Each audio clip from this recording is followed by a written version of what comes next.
પશ્ચિમ વ્યારાના ગામો ટીચકપુરા, બારખડી, પનિયારીમાં, ખુશાલપુરીમાં રોયલ્ટી વિના જ માટી ચોરો લાખો રૂપિયાની સરકારને ચૂનો લગાવી રહ્યા છે, જે નકારી શકાય નહીં। તાપી જિલ્લામાં છેલ્લા 2-3 માસથી સતત રોયલ્ટી વિના માટીનું ખનન થઈ રહ્યું છે।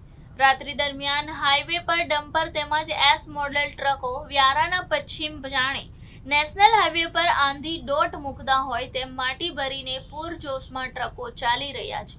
તેમ છતાં ભૂસ્તર વિભાગ માટી ચોરોને કાંઈ અજાણ હોય તેમ આ ખાડા કાન કરી બાદ રોકટોક માટી ખનનનો ધંધો ચાલી રહ્યો છે। ત્યારે ભૂસ્તર વિભાગના અધિકારીઓને જાણ હોવા છતાં આ ખાડા કાન કરી ભૂસ્તર વિભાગ દ્વારા કોઈ કાર્યવાહીઓ કેમ કરવામાં આવતી નથી।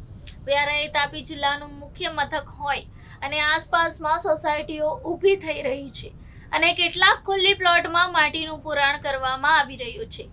પશ્ચિમ વ્યારામાં ટીચકાપુરા, માયપુર હાઈવેની આજુબાજુમાં રાત દિવસ 2 થી 3 જગ્યાએ માટીનું પુરાણ કરવામાં આવી રહ્યું છે, જેની જાણ ભૂસ્તર વિભાગને હોવા છતાં માટી ખનન કરતા માટી ચોરોને ભૂસ્તર વિભાગ પકડી શકતું નથી અને કોઈ કાર્યવાહીઓ કરવામાં આવતી નથી। જો રોયલ્ટી ભરવામાં આવતી હોય તો રાત્રિના સમયે જ કેમ માટી ખનન કરવામાં આવે છે? શા માટે રોયલ્ટી ભરવામાં આવતી નથી? તેવા અનેક સવાલો ઊભા થાય છે।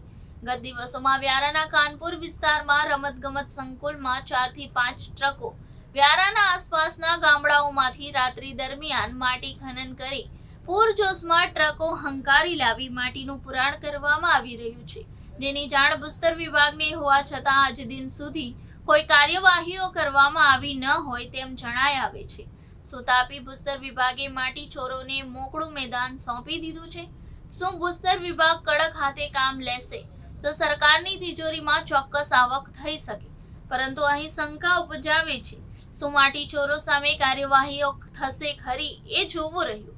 સતત ચાલતા માટી ખનનમાં રોંગ સાઈડમાં જવું એ સામાન્ય વાત બની ગઈ હોય તેમ પણ જણાય આવે છે। હાલ કાકરાપાર બાયપાસ બ્રિજનું કામ ચાલી રહ્યું છે, જ્યાં પણ રોયલ્ટી વિના જ માટી નાખવામાં આવી છે, જે ભૂસ્તર વિભાગના સ્ટાફ દ્વારા રૂબરૂ મુલાકાત લેતા જણાવ્યું હતું।